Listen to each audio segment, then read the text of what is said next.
All right guys, आज के इस वीडियो में हम लोग बात करने वाले हैं bitcoin, crypto and overall market के एनालिसिस की। नेक्स्ट मूव देखने की कोशिश करेंगे, देखेंगे कि किस तरीके का अभी मार्केट में सेंटिमेंट है।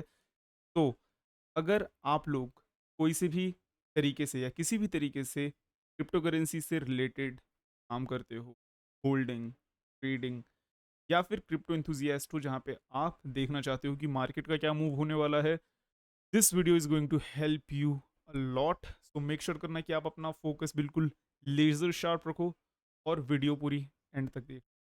सो यस, अब हम यहाँ पे टाइम बिना वेस्ट करे चार्ट पे चलेंगे। सो मैं अब आपसे यही बोलूँगा कि कुर्सी की पेटी बांध लीजिए। ऑल राइट, सो अगर अभी हम देखें यहाँ पे S&P 500 ने finally after few weeks of accumulation यहाँ पे ब्रेकआउट करा है। दिस इज़ रियली बुलिश, काफ़ी बुलिश है। बट यहाँ पे क्या अभी कोई थोड़ा सा वो है कि S&P 500 डंप ले सकता है या नहीं। तो देखो, बात अब कुछ ऐसी है कि ये जो एरिया है S&P 500 का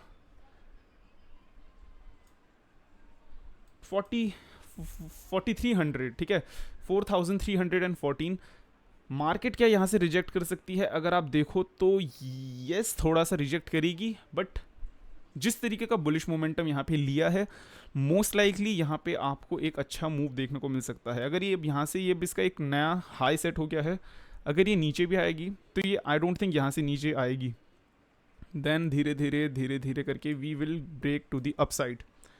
सो बस बात यही है अभी। और दूसरी चीज़ अब मैं आपको जो बोलना चाहूँगा काफ़ी ज़्यादा सीरियस तरीके से, वो ये है कि आपको पहले समझना पड़ेगा कि S&P 500 क्या है। अगर आपको पता है दैट्स ग्रेट, बट स्टिल अगर आपको नहीं पता तो मैं आपको बता देता हूँ किस तरीके से आपका S&P 500 का एंड बिटकॉइन का क्या रिलेशन है।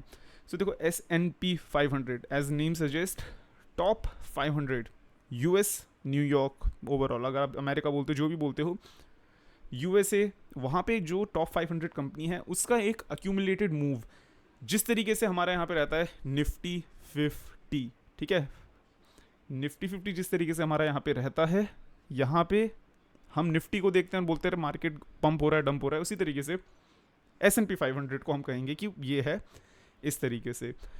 नाउ अब आप लोग सोच रहे हो कि S&P 500 को क्यों देखना है, तो मैं आपको यही बताऊंगा कि मार्केट को, बिटकॉइन को सिर्फ आप देखोगे तो बिटकॉइन अकेले as a solo, as a single entity नहीं चलती।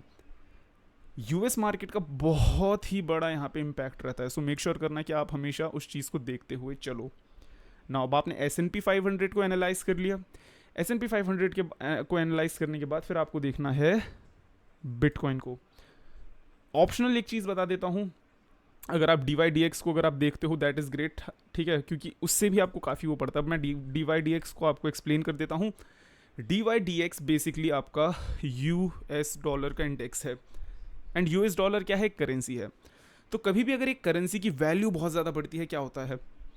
बाकी सारी चीज़ें नीचे आने लगती है। दैट मीन्स कभी भी अगर एक चीज़ की डिमांड बढ़ती है तो दूसरी चीज़ की सप्लाई कम होती है। तो अगर आप ये समझो कि अगर किसी करेंसी की वैल्यू बढ़ रही है काफ़ी तेज़ी से, तो दूसरे एसेट जो उसी के साथ कोरिलेट करते हैं वो वैल्यू में कम होंगे। तो जब भी DYDX आपका डंप करता है तो आप देखना यूजुअली मार्केट पंप करेगी, और जब भी DYDX पंप करेगा तो मार्केट यूजुअली थोड़ा सा बेरिश रैली में जाते हुए दिख सकती है, ठीक है।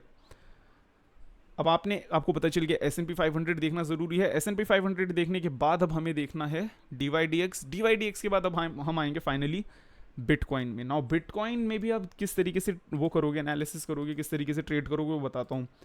अगर अब आप एक लॉन्ग टर्म, बहुत ही ज़्यादा लॉन्ग टर्म, लाइक अगर आपके पास काफ़ी पैसा है, एंड काफ़ी पैसे से मतलब ये नहीं है कि ये वो, आपको जहाँ पे लगता है कि आप यहाँ पे पैसे डाल के लंबे टाइम के लिए सोच रहे हो, तो आपको मंथली टाइम फ्रेम पे एनालिसिस करनी चाहिए। दैट मीन्स आपको इस तरीके से नहीं देखना चाहिए कि अच्छा हाँ चलो मैं अभी देख रहा हूँ ख़त्म, अभी देख रहा हूँ डेली टाइम फ्रेम पे 4 आवर पे, नहीं।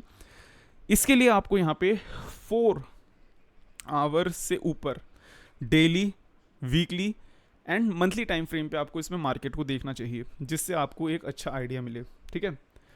अब आपने डेली में देख लिया, आपने मंथली में देख लिया, उससे आपको क्या रहेगा कि मार्केट का आपको ओवरऑल एनालिसिस दिखेगा। फॉर एग्जांपल अगर मैं अब आपको यहाँ पे बहुत ही छोटे टाइम फ्रेम पे ले जाऊँ, लाइक 4 आवर या 1 आवर, तो यहाँ पे अब आप बस स्ट्रगल करोगे, आपको ये लगेगा मार्केट का मूव बहुत ज़्यादा वो करेगा। बट आप एक इन्वेस्टर हो, सो आपको यहाँ पे प्राइस बहुत ही ज़्यादा मैटर नहीं करना चाहिए। कि यार हाँ 4 आवर में क्या हो रहा है, 3 आवर में क्या हो रहा है, 2 आवर में क्या हो रहा है, आपको यहाँ पे देखना चाहिए एटलीस्ट डेली टाइम फ्रेम पे एंड एट मोस्ट आपका मंथली टाइम फ्रेम पे, ठीक है। नाउ अगर अभी मंथली टाइम फ्रेम के हिसाब से बात करें तो मार्केट में किस तरीके की सिचुएशन बन रही है उसको भी एक बार देख लेते हैं, ठीक है। तो मंथली टाइम फ्रेम के हिसाब से अभी यहाँ पे मार्केट एक रेड हमें कैंडल दिया है। मोस्ट लाइकली अब हमें ये देखना है कि रेड कैंडल किस तरीके से, जो नेक्स्ट रेड कैंडल है वो क्या अब यहाँ पे कंटिन्यू होगा, क्या यहाँ पे डंप आएगा, बिकॉज हमें पता है मार्केट जब भी एक एरिया से पंप करती है, फॉर एग्जाम्पल ये जो इसका एक स्ट्रगलफुल एरिया था $23,500 का, ठीक है, और से लेके $25,000 का एरिया बोल लेते हैं, ठीक है। यहाँ से जब भी हम अभी तक गए हैं हमने इस एरिया को टेस्ट नहीं करा, सो टेक्निकली आपको पता ही होगा, या नहीं पता तो बताता हूँ, मार्केट कभी भी एक एरिया से ऊपर निकलती है वहाँ पे आप दूसरा जाके टेस्ट करके देन वापस दूसरे एरिया की तरफ निकलती है, ठीक है। इन शॉर्ट सिंपल, एक एरिया से निकली दूसरे एरिया पे आके test and then it goes above that area. So technically speaking यहाँ पे अभी भी एक चांसेस है कि ये आपका आके टेस्ट करेगा मंथली टाइम फ्रेम पे, देयर इज़ अ चांस।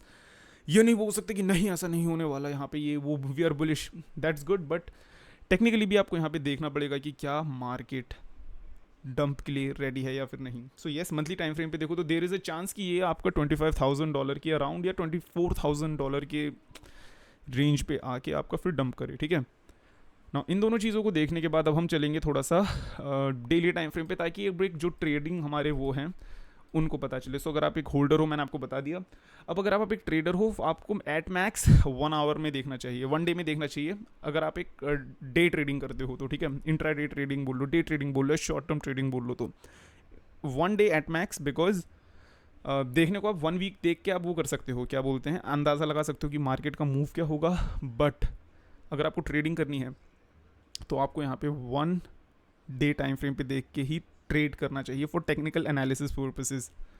बाकी उसके बाद आप 5 मिनट तक जा सकते हो, ठीक है, मतलब एक कैंडल 5 मिनट का। सो अगर अभी हम देखें यहाँ पे डेली टाइम फ्रेम के हिसाब से तो हम अभी यहाँ पे इस एरिया पे से अगर अभी हम यहाँ पे स्पीड में ऊपर जाते हैं, दैट मीन्स 26,000 आपका 800 के एरिया से अगर अभी हम यहाँ पे पंप करते हैं एंड एट मैक्स अगर हम इस एरिया से ऊपर निकलते हैं जो कि है 28,600, देन वी आर बुलिश, ठीक है। अगर हम इस एरिया से ऊपर निकलते हैं मार्केट में तो मार्केट विल बी बुलिश। मैं पर्सनली बोलूँगा कि मार्केट बुलिश, एंड कब, जब मार्केट इस एरिया से निकल के साइडवेज चलने लगेगी, जैसे इधर चली है, ऐसा मूव देखने को मिलता है, दैट मीन्स मार्केट हम ऊपर की तरफ जाता हुआ देख सकते हैं। सो या इस चीज़ को कंसिडर करना बहुत ही ज़्यादा ज़रूरी है। सो येस, अब अगर अब मार्केट को देखें, क्रिप्टो मार्केट को देखें, बिटकॉइन मार्केट को देखें, ओवरऑल किसी भी मार्केट को अब देख के चलें, ऑल्ट कॉइन को यार उसको, तो देखो अभी अगर बिटकॉइन, एक सिंपल चीज़ आप समझ के चलो कि अगर बिटकॉइन आपको अगर 26,600 से नीचे आते हुए देखने को मिलती है तो फिर मार्केट बेरिश है, हम थोड़ा सा नीचे भी आ सकते हैं 24,000 से लेकर 25,000 के रेंज में। बट अगर बुलिश देखना है कि आपके ऑल्ट क्या 20%, 30%, 50% आपका प्रॉफिट देंगे आपको, तो उसके लिए आपको 28,600 का मार्क देखना। अगर हम उससे ऊपर चले जाते हैं, स्टेबल रहते हैं, then we are good. So I hope आपको वीडियो पसंद आया होगा। वीडियो लंबी थी बट इन्फॉर्मेटिव थी काफ़ी ज़्यादा। सो मेक श्योर करना आप चैनल को सब्सक्राइब करो, और अगर हो सकता है तो मेरे टेलीग्राम चैनल को भी ज्वाइन करना, मैं अब वहाँ पे भी एक्टिव रहूँगा। So yeah, take care of yourself, make profit and see you.